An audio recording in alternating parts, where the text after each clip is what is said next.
السلام عليكم ورحمة الله وبركاته. وعليكم السلام. الحمد لله رب العالمين، والصلاة والسلام على رسوله الكريم محمد وآله وصحبه أجمعين. أما بعد، فأعوذ بالله من الشيطان الرجيم. بسم الله الرحمن الرحيم. اتل ما أوحي إليك من الكتاب وأقم الصلاة إن الصلاة تنهى عن الفحشاء والمنكر ولذكر الله أكبر والله يعلم ما تصنعون. وقال النبي صلى الله عليه وسلم: الإحسان أن تعبد الله كأنك تراه فإن لم تكن تراه فإنه يراك، أو كما قال عليه الصلاة والسلام. حاضرین محفل، محترم سامعین اکرام، باعزت پردہ نشین خواتین اسلام،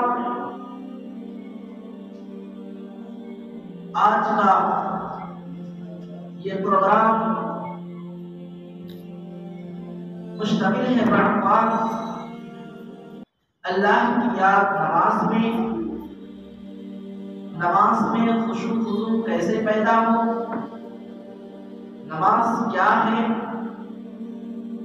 وضو اور نماز دو ایسی چیزیں ہیں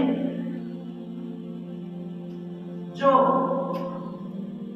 انسان کے لیے ظاہری اور باطنی طور پر پاکی حاصل کرنے کا ذریعہ ہے۔ وضو ظاہری اور باطنی طور پر پاکی حاصل کرنے کا ذریعہ کیسے ہے، ہم سب سے پہلے اسے دیکھتے ہیں۔ حاضرین، انسان جب وضو کرتا ہے تو پہلے کلی کرتا ہے، اور کلی کے ذریعے اپنے منہ کی صفائی اور دانتوں کی صفائی اچھی طرح کرتا ہے، جس سے بدبو ختم ہو جاتی ہے۔ کیونکہ پیٹ کے بخارات آ کر کے منہ میں جمع ہو جاتے ہیں اور اس سے ایک قسم کی بدبو پیدا ہو جاتی ہے، اور کبھی یہ بدبو مضر اثرات میں بھی بدل جاتی ہے۔ اسی لیے اگر بدبو دور نہ کیا جائے، اگر اسے نکل دیا جائے تو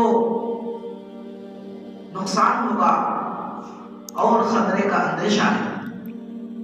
اسی لیے جب وضو کیا جاتا ہے تو کلی کے ذریعے منہ اور دانتوں کی صفائی اچھی طرح کر دی جاتی ہے، جس سے بدبو ختم ہو جاتی ہے۔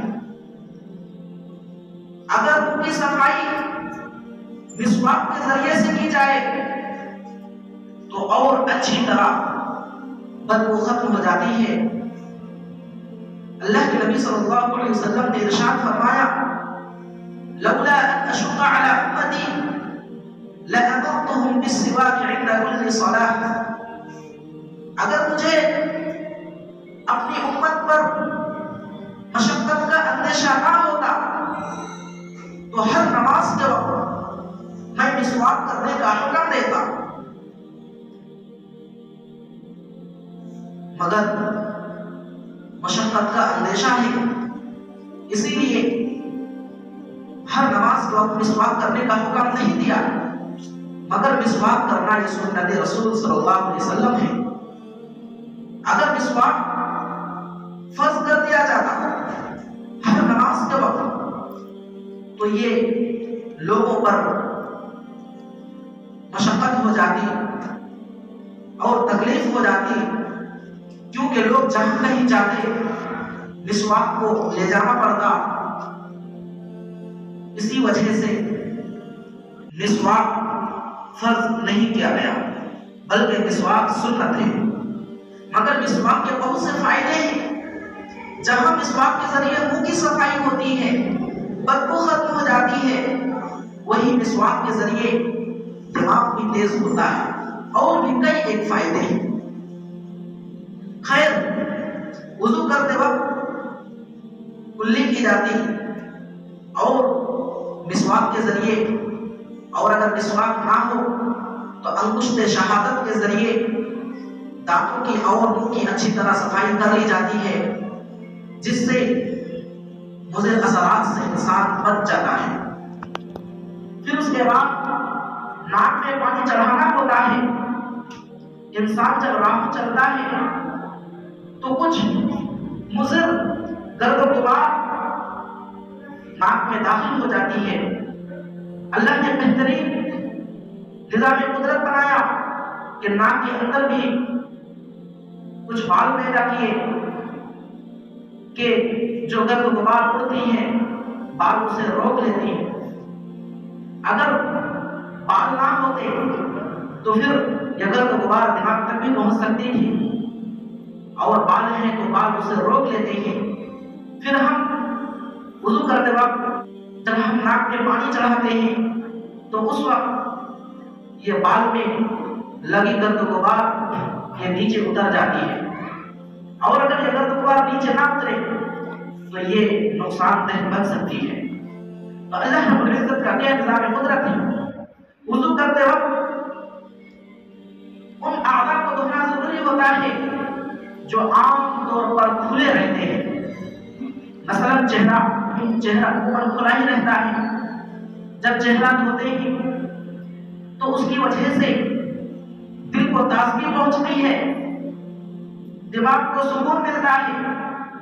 اسی طرح عام طور پر ہاتھ کونیوں تک کھلے رہتے ہیں، پھر وضو کرتے وقت کونیوں سمیت ہاتھ دھوتے ہیں، ہاتھ میں جو مضر اثرات لگ جاتے ہیں وہ دھل جاتے ہیں، اور اس کی وجہ سے دل و دماغ کو بھی ٹھنڈک پہنچتا ہے۔ پھر سر بھی عموماً کھلا رہتا ہے، اس میں بھی گرد و غبار لگتی ہے۔ کان بھی عموماً کھلے رہتے ہیں، اس میں بھی گرد و غبار لگتی ہے۔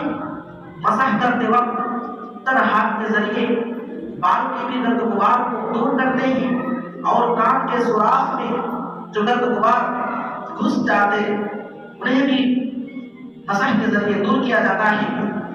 پھر اس کے بعد پیر دھلتے ہیں، انگلیوں کا خلال کرتے ہیں، جس کی وجہ سے پیروں کو ٹھنڈک پہنچتا ہے، دلوں کو تازگی ہوتی ہے، دماغ کو سکون ملتا ہے، اور کئی ساری بیماریوں سے حفاظت ہوتی ہے۔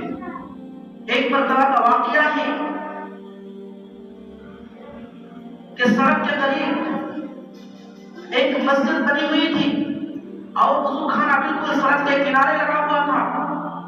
ایک آدمی اچھی طرح سنت کے مطابق وضو کر رہا تھا۔ وضو کرنے کے بعد کیا دیکھتا ہے کہ پیچھے ایک شخص کھڑا ہے۔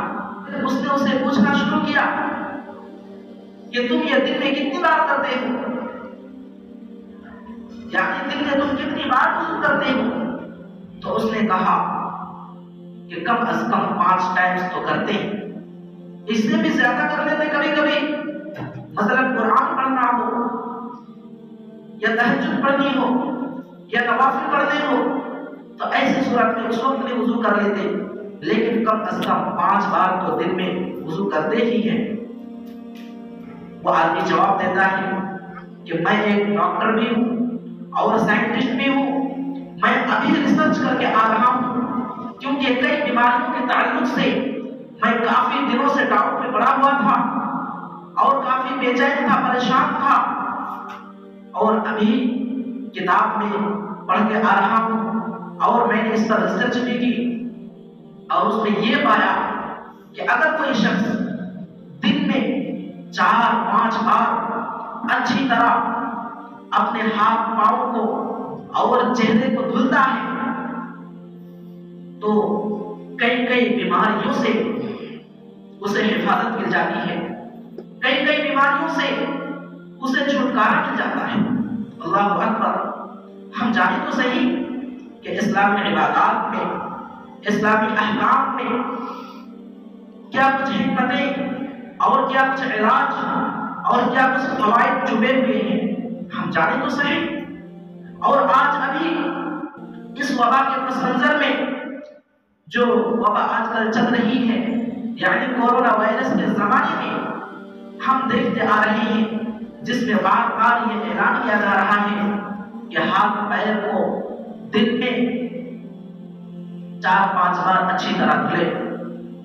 اور کسی کہنے والے نے یہاں تک کہا کہ مسلمانوں کو پریشان ہونے کی ضرورت نہیں ہے، کیونکہ وہ نماز پڑھتے وقت وضو کرتے ہیں اور اسی میں ان کے ہاتھ پیر اور چہرے دھل جاتے ہیں۔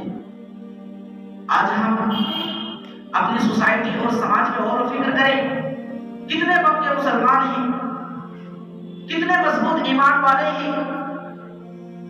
ہم اگر پکے ایمان والے بن جائیں تو یاد رکھیں حکومت ہمارے ہاتھ میں ہوگی، اور یاد رکھیں ہمیں کامیاب اور سربلند ہوں گے، کیونکہ قرآن کریم اعلان کرتا ہے وَأَنْتُمُ الْأَعْلَوْنَ إِن كُنتُم مُؤْمِنِينَ کہ تمہیں کامیاب اور سربلند ہوگے، حکومت تمہارے ہی ہاتھ میں ہوگی، تمہارے ہی ہاتھ میں ہر چیز کا باپ کون ہوگا، لیکن شرط ہے کہ تم پکے مومن بن جاؤ، پکے سچے نمازی بن جاؤ، پکے مسلمان بن جاؤ۔ وہ دور ہوا کرتا تھا، صحابہ کرام، تابعین اور تبع تابعین کا دور ہوا کرتا تھا، جس میں لوگ ان کے کیریکٹرز، ان کے اخلاق، ان کے معاملات اور ان کے سلوک کو دیکھ کر وہ ایمان لاتے تھے، ان کے چلنے پھرنے کو دیکھ کر وہ ایمان لاتے تھے۔ مگر آج دیکھو غیر قوم مسلمانوں سے متنفر ہو رہی ہے، کیوں؟ اس لیے کہ ہم نے اسلام کو بھلا دیا، ہم نے اسلام کو سمجھنے کی کوشش نہ کی۔ تو آج وہ لوگ جو ہمیں دیکھ کر سبق لیتے تھے، عبرت لیتے تھے، نصیحت حاصل کرتے تھے، آج وہ ہم سے متنفر ہو رہے ہیں، کیوں؟ اس لیے کہ ہم نے اپنے آپ کو بھلا دیا، ہم نے اپنے آپ کو سمجھنے کی کوشش نہیں کی کہ ہم کیا ہیں۔ اور اللہ رب العزت قرآن کریم میں اعلان کرتا ہے کہ اگر تم پکے مسلمان نہیں بنو گے، پکے مومن نہیں بنو گے، تو تم بالکل نیست و نابود کر دیے جاؤ گے۔ یا ایھا الذین آمنوا من یرتد منکم عن دینہ فسوف یأتی اللہ بقوم يحبهم ويحبونه أذلة على المؤمنين أعزة على الكافرين۔ اے مومنوں، اگر تم اسلامی احکامات پر نہیں چلو گے، اگر تم اپنے سچے مسلمان نہیں بنو گے، اگر تم محرمات کے ارتکاب سے نہیں بچو گے، اگر تم اللہ کے احکامات کی بجا آوری نہیں کرو گے اور دین سے مرتد ہو جاؤ گے، تو یاد رکھو فسوف یأتی اللہ بقوم یحبهم ویحبونہ، اللہ رب العزت تمہیں نیست و نابود کر دے گا اور ایک ایسی قوم پیدا کرے گا، دنیا میں ایک ایسی قوم کو لائے گا جو قوم اللہ سے محبت کرے گی اور اللہ رب العزت بھی اس سے محبت کرے گا، اور وہ آپس میں ایک دوسرے کے دوست ہوں گے، ایک دوسرے کے یار و مددگار ہوں گے اور دشمنوں کے لیے سخت ہوں گے۔ اسی طرح دوسری جگہ اللہ رب العزت اعلان کرتا ہے کہ اے لوگوں، اگر تم اپنی حالت کو نہیں بدلو گے تو اللہ رب العزت بھی تمہاری حالت کو بدلنے والا نہیں ہے، اور نہیں بدلو گے تو تمہیں ہلاک کر دے گا۔ ان اللہ لا یغیر ما بقوم حتى یغیروا ما بانفسهم واذا اراد اللہ بقوم سوءا فلا مرد له۔ وما لهم من دونه من وال۔ اگر تم اپنی حالت کو نہ بدلو تو اللہ رب العزت بھی تمہاری حالت کو بدلنے والا نہیں ہے۔ اور اللہ رب العزت جس قوم کے ساتھ برائی کا ارادہ کرتا ہے، جس قوم کو ہلاک کرنا چاہتا ہے، اس کا کوئی مددگار نہیں ہوتا۔ اسی لیے ہمیں چاہیے کہ ہم اپنے حالات کو بدلیں۔ جو ہم غلط کرتوتوں میں، غلط کاموں کے ارتکاب میں، گناہوں کے مرتکب بنے ہوئے ہیں، ہم ان سے چھٹکارا حاصل کریں اور ان حالات کو بدلنے کی کوشش کریں اور یکسو ہو کر اللہ رب العزت کی عبادت کی طرف راغب ہو کر آئیں۔ اب آئیے دیکھتے ہیں نماز کیا چیز ہے۔ نماز ایسی چیز ہے جو انسان کی کامیابی کی ضامن ہے۔ قرآن کریم اعلان کرتا ہے قد افلح المؤمنون الذين هم في صلاتهم خاشعون۔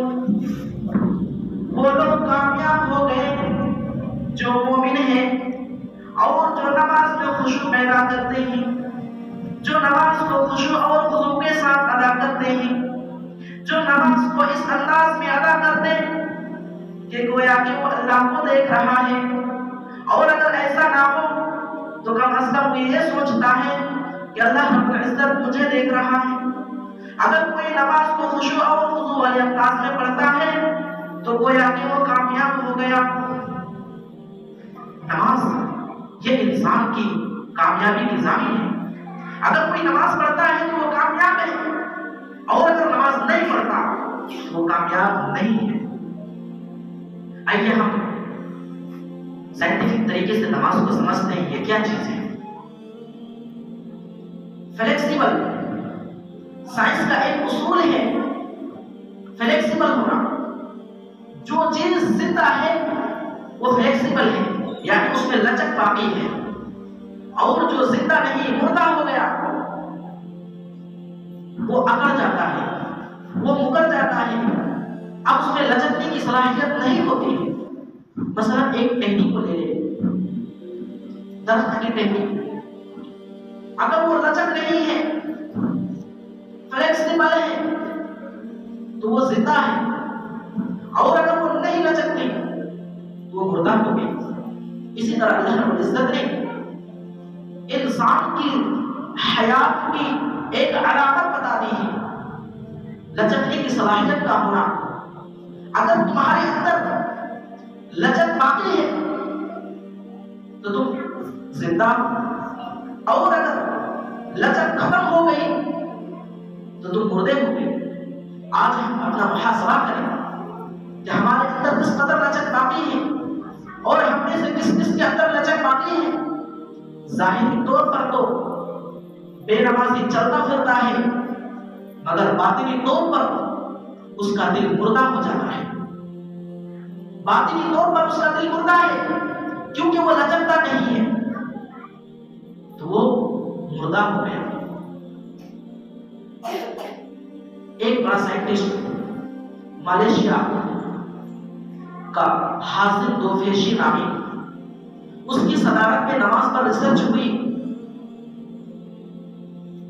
تو کیا انکشاف ہوا، کیا ظاہر ہوا، ہم دیکھتے ہیں۔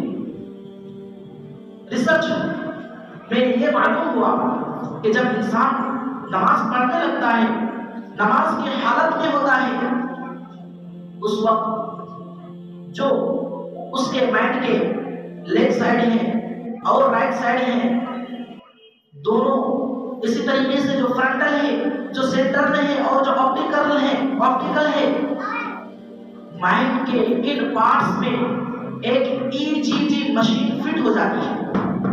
جب انسان نماز کی حالت میں ہوتا ہے، اس وقت مائنڈ کے ان پارٹس میں ایک EEG مشین فٹ ہو جاتی ہے، اور اس EEG مشین کے ذریعے الفاظیو سسٹم میں ڈیولپ ہوتا ہے۔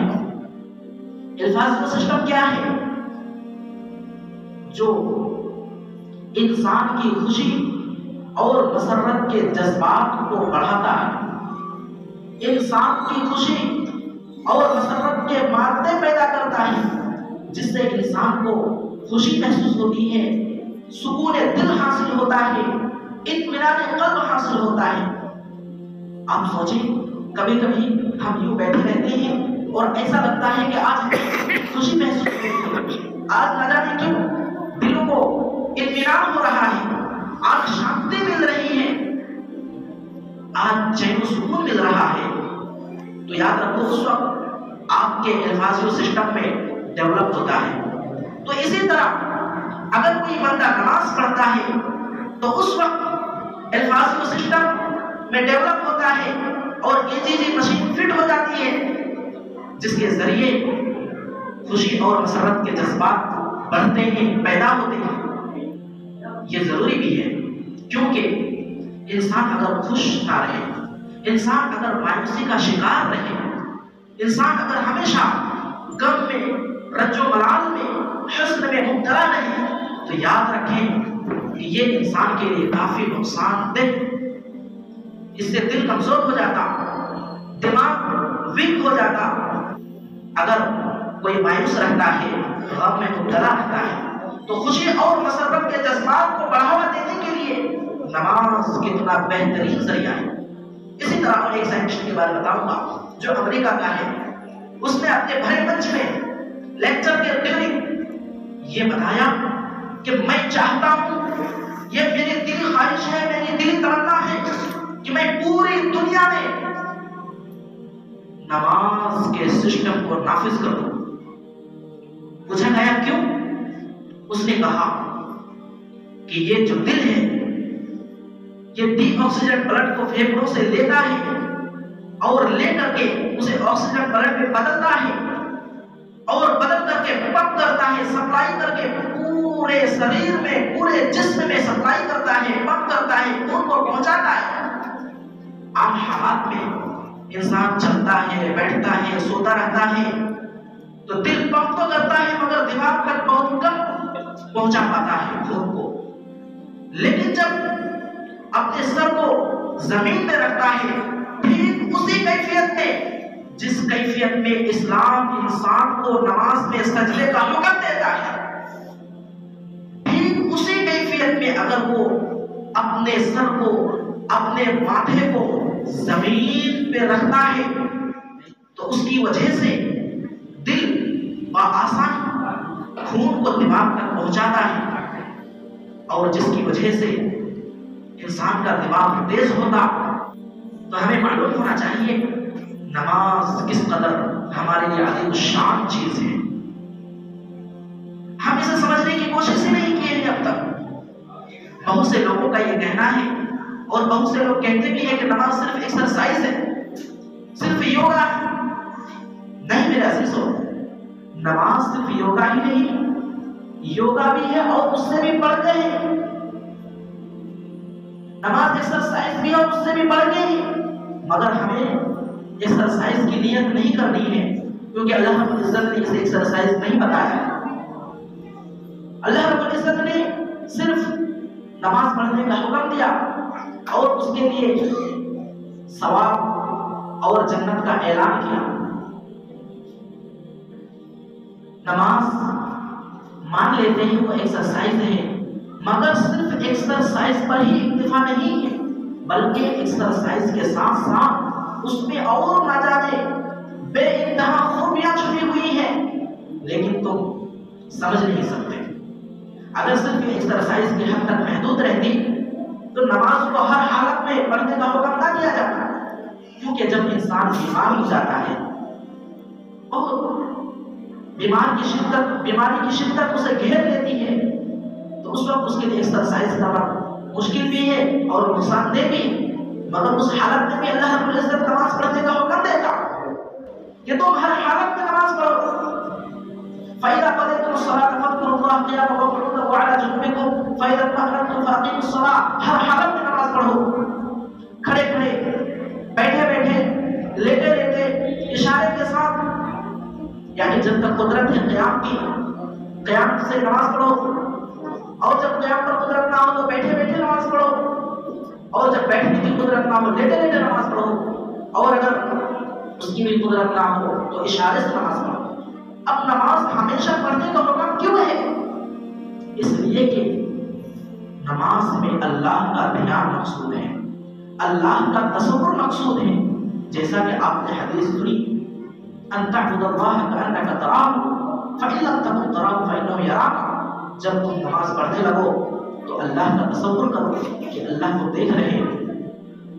نماز میں اللہ کا دھیان مقصود ہے، اور جب نماز میں اللہ کا دھیان کرتے ہیں تو پورے مائنڈ کی پروگرامنگ ہونے لگتی ہے، پورا برین واش ہو جاتا ہے، مائنڈ بالکل فریش ہو جاتا ہے اللہ کو یاد کرنے سے، کیونکہ اس وقت دل کو اطمینان حاصل ہوتا ہے۔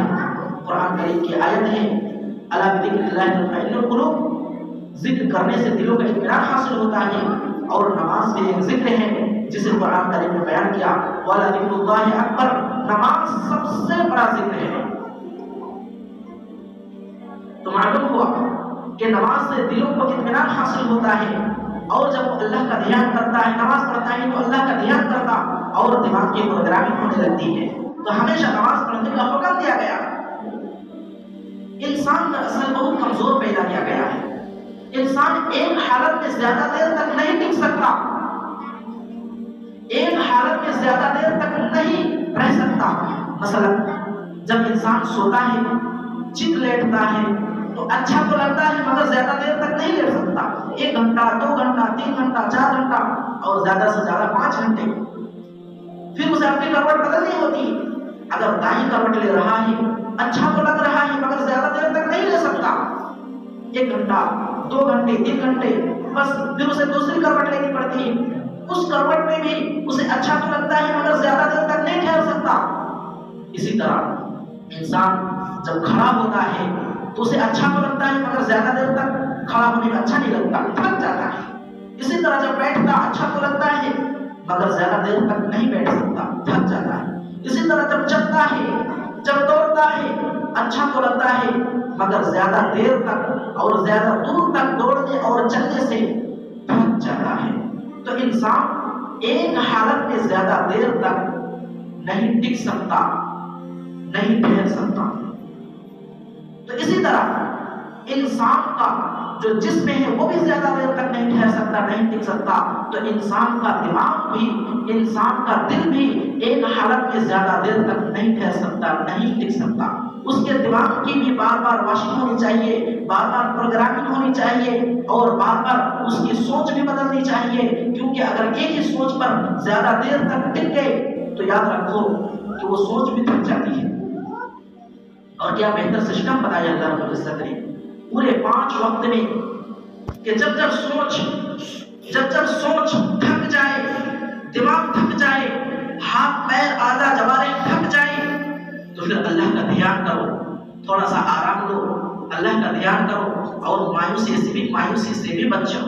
مثلا ایک بندہ مزدوری کا کام کرتا ہے، مزدور ہے، فجر کی نماز پڑھنے کے بعد وہ کام کرتا ہے، مسلسل ایک لمبا پیریڈ 5 گھنٹے 6 گھنٹے کام کرتا ہے، اس کے ہاتھ پیر تھک جاتے ہیں۔ اب آؤ اللہ کی بارگاہ میں آؤ اور آ کر کے اپنے آپ کو سستا لو، آرام اور راحت لے لو اور اللہ کو یاد کر لو۔ اسی طرح ایک بندہ جو تجارت کرتا ہے، بزنس کرتا ہے،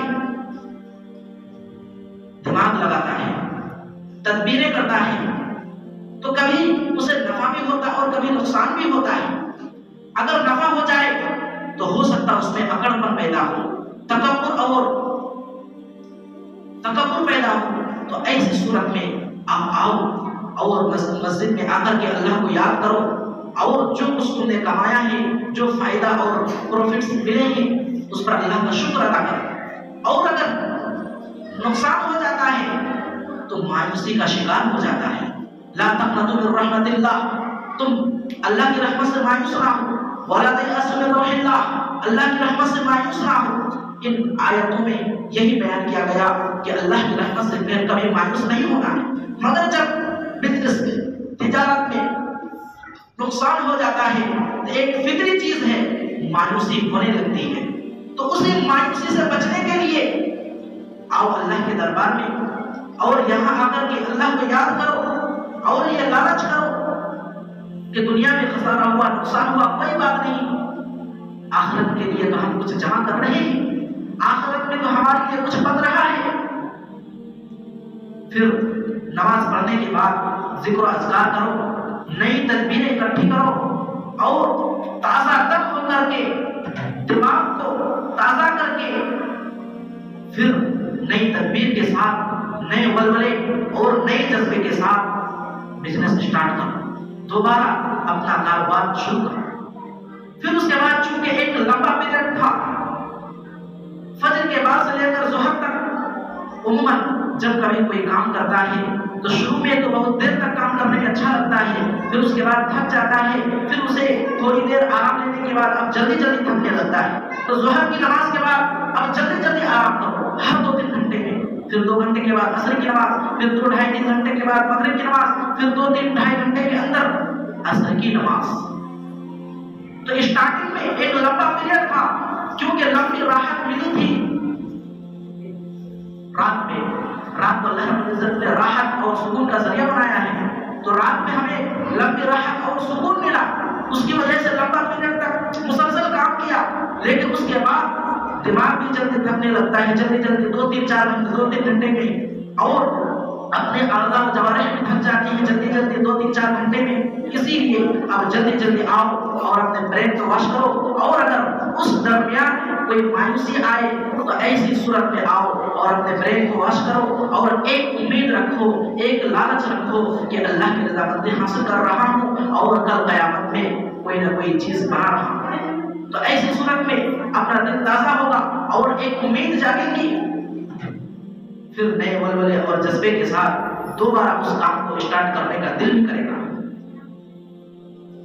نماز کتنی اہم چیز ہے مگر ہم اس سے کس قدر غافل ہیں۔ اللہ رب العزت نے نماز کے بارے میں ثواب، نماز کے لیے ثواب اور جنت کا وعدہ کیا، مگر کب؟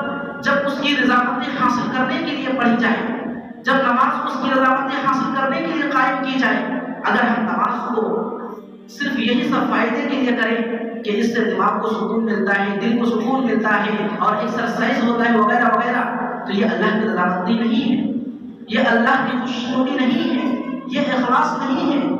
یہ ساری چیزیں ہمیں ملیں گی، صرف ہمیں اخلاص کے ساتھ نماز پڑھنا ہے تو اللہ کی رضامندی بھی حاصل ہوگی اور یہ ساری چیزیں بھی ملیں گی۔ نماز کے بارے میں اب تک ہم نے جانا، اب آئیے دیکھتے ہیں نماز میں دل کیوں نہیں لگتا اور نماز انسان کو برائی سے کیوں نہیں روکتی ہے، جبکہ قرآن پورا چیلنج کرتا ہے ان الصلاۃ تنہی عن الفحشاء والمنکر، کہ یقین نماز انسان کو بے حیائی اور ہر قسم کی برائی سے روکتی ہے، مگر دیکھا جا رہا ہے کہ آج انسان نماز تو پڑھتا ہے مگر پھر بھی کسی نہ کسی گناہ میں مبتلا ہے، نماز تو پڑھتا ہے پھر بھی کسی نہ کسی گناہ کا ارتکاب کر جاتا ہے، نماز تو پڑھتا ہے مگر پھر بھی نیت صاف نہیں ہو پاتی، نماز تو پڑھتا ہے مگر پھر بھی غلط ارادہ اور غلط خیال رکھتا ہے، اور کبھی کبھی تو بالکل شریعت کے وائلنس اور شریعت کے خلاف جانے کا بھی ارادہ بن جاتا ہے۔ آخر ایسا کیوں ہے؟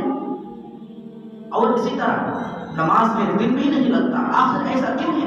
یہ چند کچھ سوالات ہیں جن کے جوابات ہمیں جاننا نہایت ضروری ہے۔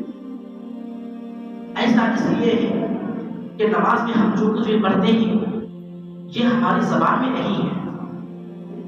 کہ آپ صلی اللہ علیہ وسلم کے ساتھ صحابہ نماز پڑھتے تھے، ان میں سے ایک نے اللہ کے نبی صلی اللہ علیہ وسلم کے دربار میں شکایت کی کہ اللہ کے نبی صلی اللہ علیہ وسلم، ہمارے ساتھیوں میں سے ایک ایسا ہے جو نماز بھی پڑھتا ہے مگر گناہوں میں بھی ملوث ہے، نماز بھی پڑھتا ہے مگر چوری میں ملوث ہے۔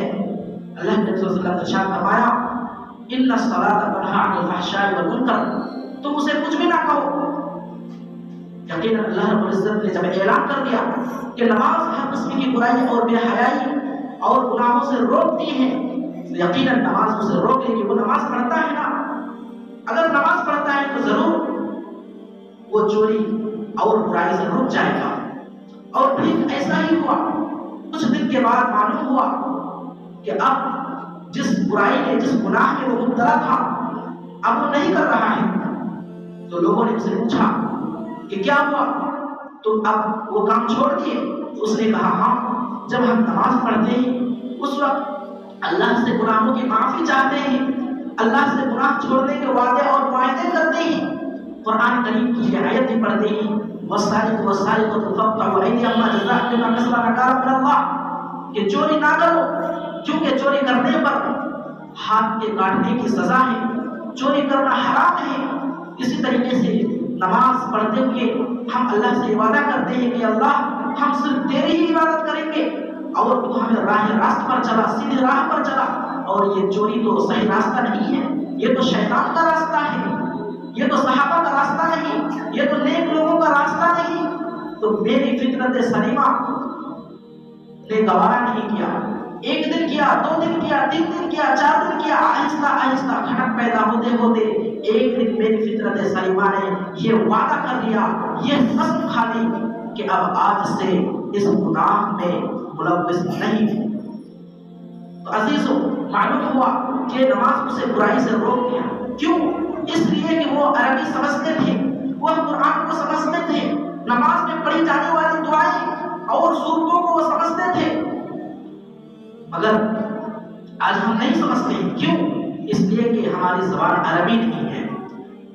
آپ فرض کر لیں ہم نماز میں جو دعائیں اور سورتیں پڑھتے ہیں سب عربی میں ہوتی ہیں، اگر یہ ساری دعائیں اور سورتیں ہماری زبان میں ہوتی تو اس وقت نماز پڑھتے وقت ہم سمجھتے اپنی زبان میں کہہ رہے ہوتے، کھڑے ہوتے وقت کیا کہہ رہی ہیں، رکوع میں کیا کہہ رہی ہیں، سجدے میں کیا کہہ رہی ہیں، سب ہماری زبان میں ہوتی اور ہم سمجھتے اور اس پر چلنے کی کوشش بھی کرتے، اور جب ہم سمجھتے تو پورے دھیان اور پوری توجہ سے بھی کہتے، اور ایسی صورت میں اللہ کا دھیان بھی پیدا ہوتا، اللہ کی یاد بھی آتی، اور جو کچھ ہم کہتے وہ سمجھتے۔ مگر یہاں پر بات یہ ہے کہ ہم عجمی ہیں، ہم عربی نہیں ہیں، ہماری زبان عربی نہیں ہے، لیکن پھر بھی اس کے بہت سارے سولوشنز ہیں، اس کے حل کرنے کے راستے بہت سارے ہیں، ہم اختیار کر کے تو دیکھیں۔ مثلا جو دعائیں اور جو صورتیں ہم نماز میں پڑھتے ہیں، جتنی صورتیں ہمیں یاد ہیں، جتنی دعائیں ہمیں یاد ہیں، ان دعاؤں کا، صورتوں کا اگر ترجمہ جان لیں، ہماری جو بھی زبان ہو، عربی ہو، انگلش ہو، تیلگو ہو، ہندی ہو، کوئی بھی زبان ہو، اگر اس زبان کے ترجمہ جان لیتے ہیں تو نماز پڑھتے وقت جو ہم نے دعائیں صورتیں رٹ رکھی ہیں وہ تو کہیں گے، مگر اس کا ترجمہ اور مفہوم ہمارے دل و دماغ میں چلتا رہے گا اور ہم سمجھتے رہیں گے کہ کیا کہہ رہے ہیں اور کیا نہیں کہہ رہے ہیں۔ تو ایسی صورت میں کچھ نہ کچھ حد تک ہم اپنی اس پرابلم کو دور کر سکتے ہیں۔ یہ پہلا جواب ہے کہ ہمارے لیے عربی جاننا نہایت ضروری ہے، اور اگر نہیں جانتے، ویسا اب راستہ نہیں رہا، تو کم از کم یہ کوشش کریں کہ جتنی دعائیں اور صورتیں یاد ہیں اس کا ترجمہ اور اس کا مفہوم جانیں۔ اور دوسرا طریقہ یہ ہے کہ جب ہم نماز پڑھنے کے لیے آئے پوری یکسوئی کے ساتھ آئے، کیونکہ وہی نماز مقبول ہے جو یکسوئی کے ساتھ نماز پڑھتا ہے۔ وَمَا أُمِرُوا إِلَّا لِيَعْبُدُوا اللَّهَ مُخْلِصِينَ لَهُ الدِّينَ حُنَفَاءَ۔ انہیں نماز پڑھتے وقت اخلاص اور یکسوئی کا حکم دیا گیا۔ یکسوئی کا مطلب یہ ہے کہ ہم جب نماز پڑھنے کے لیے آئے، جب مسجد میں داخل ہو، بلکہ جب ہم نماز پڑھنے کا ارادہ کر کے اپنی جگہ سے نکل پڑے مسجد کے لیے، اسی وقت ہم دنیا سے کٹ جائیں۔ مثلا ہمارا بزنس چل رہا تھا، دکان چل رہی تھی، کاروبار چل رہا تھا، کوئی مزدوری چل رہی تھی، تو بالکل اس سے کٹ جائیں اور یکسوئی کے ساتھ کہ اب ہم نماز پڑھنے کے لیے جا رہے ہیں اور صرف وہی سوچیں گے اور کچھ نہیں سوچنا ہے، کیونکہ اسی میں کامیابی ہے۔ باقی کا جو کام ہے تجارت کا، کاروبار کا، بزنس کا، وہ نماز پڑھنے کے بعد جب مسجد سے نکل جائیں گے اس کے بعد اس کے بارے میں سوچیں گے اور اس کی تدبیر اکٹھی کریں گے۔ مگر جب نماز کے لیے نکل جائیں تو یکسوئی ہو کر کے نکلے، یکسو ہو کر نکلے اور یہ سوچے کہ اب صرف اپنے کو نماز پڑھنا ہی وہی ہمارا کام ہے اور کوئی کام نہیں ہے۔ ورنہ ہوتا کیا ہے کہ دکان سے نکلتے تو ہیں، اپنے بزنس سے نکلتے تو ہیں نماز پڑھنے کے لیے، مگر کتنا فروخت کیا، اب کتنا خریدنا ہے، اسی طرح کیسے بیچ، کیسے فروخت کرنا ہے، کیسے کیا کرنا، کیسے کیا نہیں کرنا، یہ ساری چیزیں دماغ میں رہتی ہیں۔ اور جب ہم نماز پڑھتے ہیں تو یہ ساری چیزیں دماغ میں گردش کرتی رہتی ہیں، آتے رہتی ہے، اب کیا کرنا، کیا کیا کیا نہیں کیا، جس کی وجہ سے نماز میں خشوع پیدا نہیں ہوتا، اور جو دھیان ہونا چاہیے اللہ کا دھیان وہ پیدا نہیں ہوتا، اور اگر اس میں کوئی رکن چھوٹ جائے، کوئی ایسے دعا جو پڑھنا ضروری تھا وہ چھوٹ جائے تو اس کی نماز بھی نہیں ہوتی، اسے پتہ بھی نہیں چلتا، وہ مسجد سے نکل جاتا۔ اور نماز میں اللہ کا دھیان نہ ہونے کا تیسرا طریقہ یہ ہے کہ ہم گناہوں سے بچے رہیں، کیونکہ گناہ وہ چیزیں ہیں جو انسان کو بالکل راہ راست سے بھٹکا دیتی ہے، اور راہ راست میں اس کا دل ہی نہیں لگتا، اسی لیے ہم ہمیشہ گناہوں سے بچنے کی کوشش کریں، ہر قسم کے محرمات سے بچنے کی کوشش کریں، ہر قسم کے مکروہات اور ناپسندیدہ چیزوں سے بچنے کی کوشش کریں، کیونکہ ہمارے لیے جو فائدہ مند چیز ہے اللہ رب العزت اسی کو ہمارے لیے فرض کیا ہے، اور جو ہمارے لیے نقصان دہ ہے ان چیزوں کو حرام کیا ہے، تو ہم محرمات سے بچنے کی کوشش کریں اور اللہ کے احکامات کی بجا آوری کی کوشش کریں۔ چونکہ وقت بہت زیادہ ہو گیا اور مزید کچھ بیان کرنا مناسب نہیں، اسی لیے میں کچھ خلاصہ میں آپ کے سامنے پیش کرنے کی کوشش کروں گا۔ آج کا ٹاپک تھا اللہ کی یاد نماز میں، نماز میں خشوع خضوع کیسے پیدا ہو، تو اس کے لیے پہلے بیان کیا، وضو کے فوائد بتائے گئے سائنٹیفک طریقے سے، پھر اس کے بعد نماز کی اہمیت بتائی گئی سائنٹیفک انداز میں، پھر اس کے بعد بیان کیا گیا کہ نماز میں خشوع کیسے پیدا ہو، اس کے بہت سے طریقے ہیں، ان میں سے 3 طریقے بیان کیے گئے۔ پہلا طریقہ یہ ہے کہ ہمیں عربی زبان سمجھنے کی ضرورت ہے، اور اگر نہیں سمجھ سکتے تو کم از کم نماز میں دعائیں اور پڑھی جانے والی دعائیں اور صورتوں کا ترجمہ اور مفہوم جانتے ہیں۔ اور دوسرا طریقہ یہ ہے کہ ہم پوری یکسوئی کے ساتھ مسجد میں داخل ہوں، اور تیسرا طریقہ یہ ہے کہ ہم ہر قسم کے گناہوں سے بچنے کی کوشش کریں۔ آخر میں اللہ رب العزت سے دعا ہے کہ الہ العالمین آج کے بیان میں کہیں اور سنی جانے والی باتوں پر تو ہمیں عمل کی توفیق عطا فرما، آمین۔ الہ العالمین جتنے لوگ یہاں پر موجود ہیں اسے قیمتی وقت سمجھ کر سننے کے لیے اور سمجھنے کے لیے یہاں پر بیٹھے ہوئے ہیں، ان سب کو اجر جزیل عطا فرما، آمین۔ الہ العالمین سب کی جائز تمناؤں اور جائز مقاصد کو قبول فرما، آمین۔ سب کی کمائی اور کھیتی باڑی کو برکت عطا فرما، آمین۔ الہ العالمین سب کو ترقی عطا فرما، آمین۔ الہ العالمین جب تک ہم زندہ رہیں تو ہمیں اسلام پر زندہ رکھ، اور جب ہمارا خاتمہ ہو کلمہ توحید لا الہ الا اللہ محمد رسول اللہ صلی اللہ علیہ وسلم ہماری زبان میں جاری ہو، اس قسم کا فیصلہ فرما، آمین۔ وآخر دعوانا الحمد للہ رب العالمین۔ السلام علیکم ورحمۃ اللہ وبرکاتہ۔